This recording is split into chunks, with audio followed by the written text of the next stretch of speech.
Good afternoon students, how are you. कैसे हैं आप सभी लोग। आज की आपकी केमिस्ट्री की क्लास में चैप्टर नंबर 4 के एक टॉपिक की हम लोग स्टडी करने जा रहे हैं, न्यूट्रॉन्स। ठीक, लेकिन उससे पहले आपको इन टेक्स्ट क्वेश्चंस दे रखे हैं, उनके सॉल्यूशंस पर भी थोड़ा सा डिस्कशन कर लिया जाता है। हालांकि आपको आते हैं, आप लोगों ने पढ़े हुए हैं, जिसमें आपको फर्स्ट क्वेश्चन बेटा दे रखा है, on the basis of Thompson model of an atom explain how the atom is neutral as a whole। ठीक, थॉमसन मॉडल के अकॉर्डिंग एक एटम कंप्लीटली यानी कि पूरी तरह से होल न्यूट्रल रहता है। वजह क्या है उसकी, तो देखिएगा, according to the Thomson model, according to the Thomson model,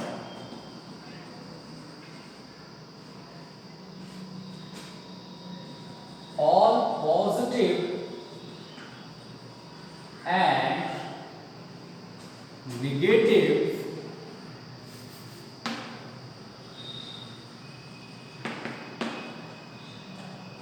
charge are distributed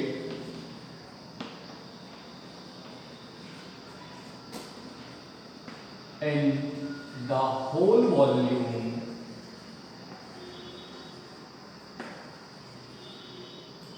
of atom.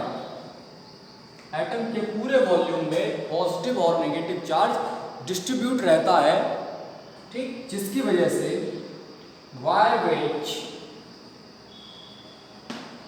Atoms are neutral, जिसकी वजह से एटम्स जो होते हैं वो न्यूट्रल होते हैं। ये उनका लॉजिक था। जैसे थॉमसन साहब ने क्या माना था, एक वही वाटरमेलन वाला मॉडल दिया था, इसमें जो भी रेड कलर का पार्ट था वो आपका इलेक्ट्रॉन था, जो भी सीड्स थे वो आपके प्रोटॉन्स थे, यानी पॉजिटिव पार्ट था। तो ये इससे कनेक्टेड रहता था और जिसकी वजह से पूरा एटम जो था होल वो आपका न्यूट्रल रहता था। ये तो थॉमसन का मॉडल था और उसके अकॉर्डिंग इस फर्स्ट क्वेश्चन का ये आंसर। ठीक है, अब इसके बाद हम लोग बात करते हैं सेकंड क्वेश्चन।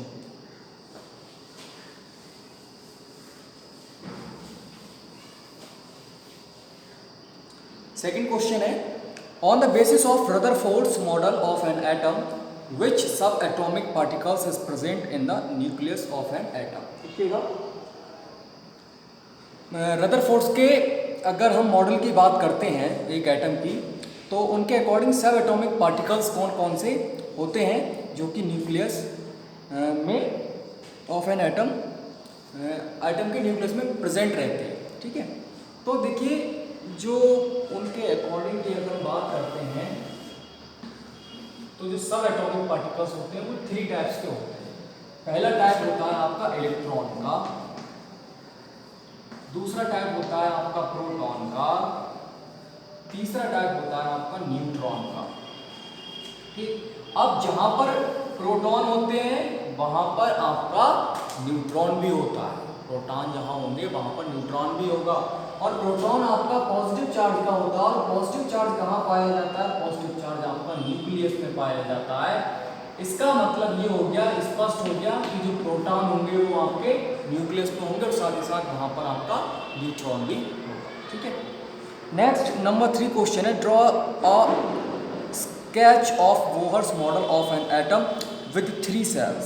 ठीक है, 3 सेल्स के साथ बोहर का इलेक्ट्रॉन क्या था, न्यूक्लियस,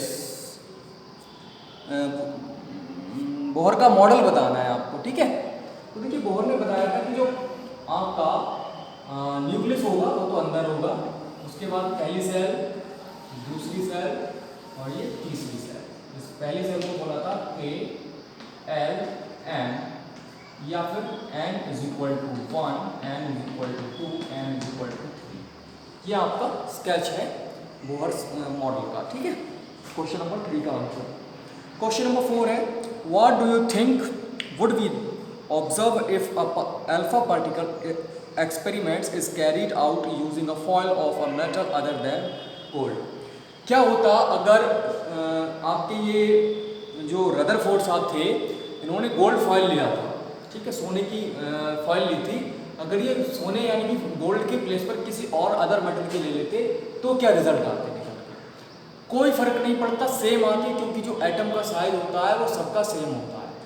साइज का मतलब शेप, सभी स्फेरिकल ही इसी फॉर्म में पाए जाते हैं और सब में न्यूक्लियस सेंटर पे यानी कि अंदर ही पाया जाता है और सबका ही मास जो होता है वो न्यूक्लियस में ही होता है, मतलब 90% लगभग मास जो होता है वो न्यूक्लियस में होता है। 90% कह लीजिए या फिर मैक्सिमम मास कह लीजिएगा, ठीक है, एकदम एक्यूरेट ना कह के हम मैक्सिमम ही बता सकते हैं कि इतना मास है। चलिए वो तो अलग की बात है। इसके बाद नेक्स्ट आपका जो टॉपिक आया है जिसको हम लोग पढ़ने के लिए बात कर रहे थे वो है आपका न्यूट्रॉन्स। तो न्यूट्रॉन्स क्या है वो समझिएगा।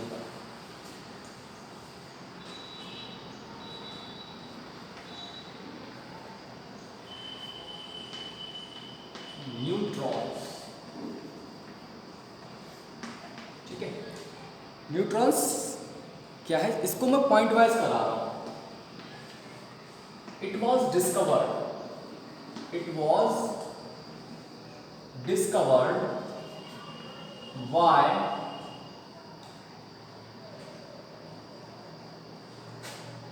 James Chadwick.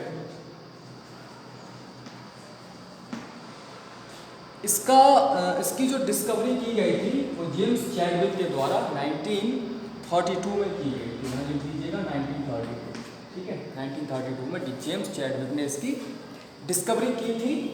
और उसके बाद नेक्स्ट नंबर 2 पॉइंट है, it has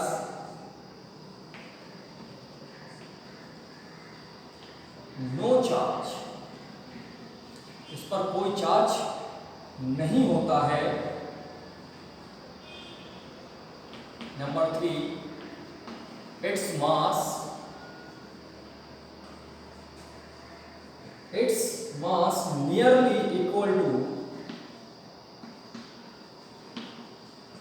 nearly equal to that of a proton,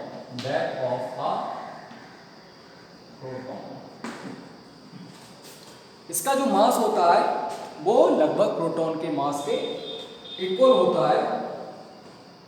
और यही वजह है कि इसका नाम जो रखा गया था न्यूट्रॉन, क्योंकि इस पर कोई भी चार्ज ही नहीं होता है, ठीक है। इट इज प्रेजेंट या it is formed in nucleus of an atom,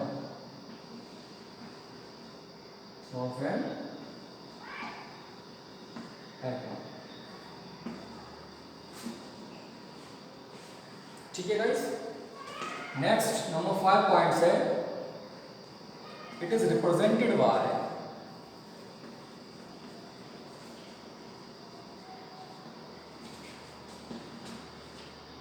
bye letter small n,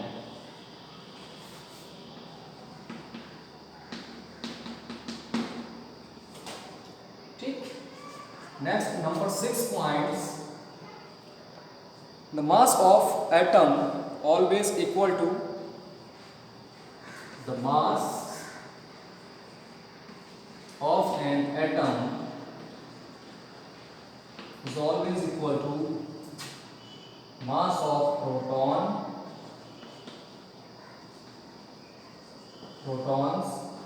plus mass of neutrons,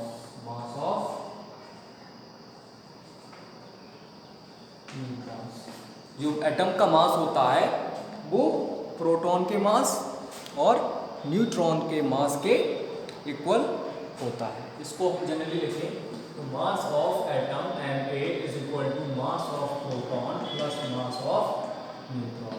ये एक फॉर्मूला बन जाता है और इसको आपने बहुत अच्छे से याद रखना है। क्यों? क्योंकि इससे आपको बहुत सारे न्यूमेरिकल मिलने वाले हैं सॉल्व करने के लिए, तो आप इसको बहुत बेहतर तरीके से याद रखिएगा। आप लोग इसका एक स्क्रीनशॉट ले लीजिए और इसको नोट कर लीजिए। देखिए मैं इसको पैराग्राफिकली लिखवा सकता था। पैराग्राफिकली में क्या होता है, आपको एक पूरा पैराग्राफ लग जाता है इतना ही बड़ा, लेकिन उसको याद करने में समस्या आती है। अब ये पॉइंट वाइज है, एक एक पॉइंट आप इसका आराम से लर्न कर सकते हैं कि क्या होता है। ठीक है, सारे पॉइंट्स आपको क्लियर हो जाएंगे। चलिए नोट कर लीजिएगा इसको स्क्रीनशॉट लेके बेटा। अब इसके बाद फिर हमारा जो नेक्स्ट टॉपिक आया है वो है इन टेक्स्ट क्वेश्चंस का। चलिए उसको भी सॉल्व करते हैं।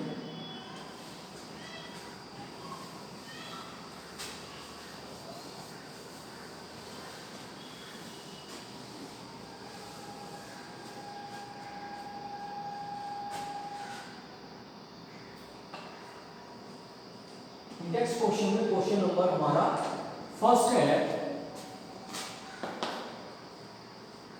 नेम द 3 सब atomic particles of an atom. अभी बताया है मैंने, तब भी फिर भी देख लीजिए। सब atomic particles, atomic particles of an atom, ठीक है, या of atom.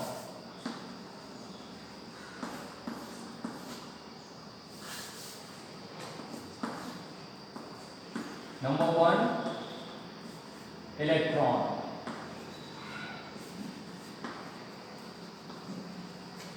Number 2 proton and number 3 neutron.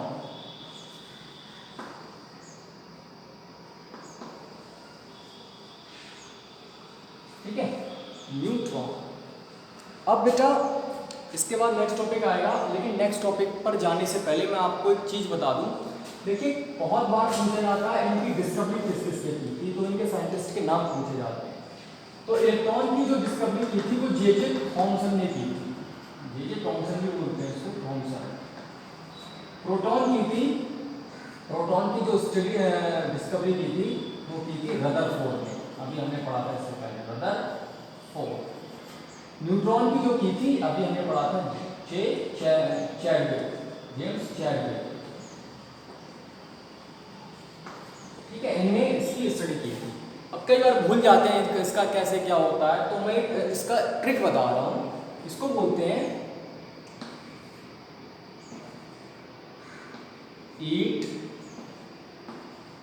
पर नाच, इसको बोलते हैं ईट पर नाच। E for electron, T for Thomson, P for proton, R for Rutherford, N for neutron, CH for Chadwick. इन्होंने इसकी डिस्कवरी की थी, ये इनके साइंटिस्ट के नेम।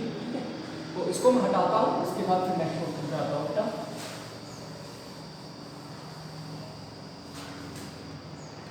क्वेश्चन नंबर 2 है, helium atom has an atomic mass of 4 U unified unit and 2 protons in its nucleus, और इसके न्यूक्लियस में 2 प्रोटॉन्स हैं। How many neutrons does it have? तो इसमें बताइए कितने न्यूट्रॉन्स होंगे। अब देखिए जनरली होता क्या है, जो मास होगा वो मास ऑफ एटम होगा, अभी हमने फॉर्मूला पढ़ा था, मास of proton mass of neutron के इक्वल होता है। जो मास ऑफ प्रोटॉन की बात करते हैं वो मास ऑफ हाइड्रोजन होता है, और मास ऑफ अगर हाइड्रोजन की बात करते हैं तो हाइड्रोजन का मास 1 होता है, नियरली 1 होता है। और जो न्यूट्रॉन होता है उसका भी मास नियरली हाइड्रोजन के मास के इक्वल होता है। तो न्यूट्रॉन का मास भी क्या होना चाहिए बेटा, 1 होना चाहिए, जैसे कि आपका प्रोटॉन का मास होता है। ठीक है, तो हमारे पास फॉर्मूला है mass of atom is equal to mass of proton plus mass of neutron. ठीक है, अब हमसे पूछा गया कि कितने हैं, तो सपोज कीजिए यहाँ पर हमारे पास जो नंबर ऑफ प्रोटॉन्स है, नंबर ऑफ प्रोटॉन्स जो होंगे वो हमने मान लिए Nt into Mt, mass number of proton into mass of 1 proton plus number of neutron plus into mass of neutron. अब मास जो दे रखा है 4 यूनिफाइड यूनिट दे रखा है। इसके अगर नंबर की बात करें तो ये क्या चीज़ है हमारे पास, हीलियम है। हीलियम में जो एटॉमिक जो प्रोटॉन्स होते हैं, देखिए 2He4 होता है हीलियम, He4 मतलब 2, इसमें ये तो मास हो गया हीलियम का, एटम का एटॉमिक मास, और ये इसका प्रोटॉन्स हो गया ना, एटॉमिक नंबर ही प्रोटॉन्स के बराबर होता है। तो प्रोटॉन्स जो होगा वो 2 होगा, इंटू मास 1 हो गया, प्लस न्यूट्रॉन्स हमको पता नहीं है, लेकिन न्यूट्रॉन्स का मास क्या होगा, ओनली 1 होगा, तो हम जानते हैं, तो ये यूनिट में आएगा। तो ये हो गया 4U is equal to 2U plus NN that is 4u minus 2u is equal to nn, that is nn is equal to 2 unified nucleus. तो जो आपके नंबर ऑफ न्यूट्रॉन्स होंगे वो 2 होंगे, एन यू है मतलब 2 होंगे। कितने होंगे बेटा? 2 होंगे, क्योंकि यहाँ पर u होगा इसका भी, तो n का u होगा, u से u आपका फिर इधर ये कैंसिल आउट हो जाएगा और n is equal to only 2 बचेगा। नंबर ऑफ न्यूट्रॉन्स जो होंगे हीलियम पार्टिकल्स में, अल्फा पार्टिकल्स में, वो 2। ठीक है, तो आप लोग इसका स्क्रीनशॉट लीजिए, इसको नोट कीजिए, बाकी की स्टडी नेक्स्ट क्लास में करेंगे। It is enough for today. Okay, thank you.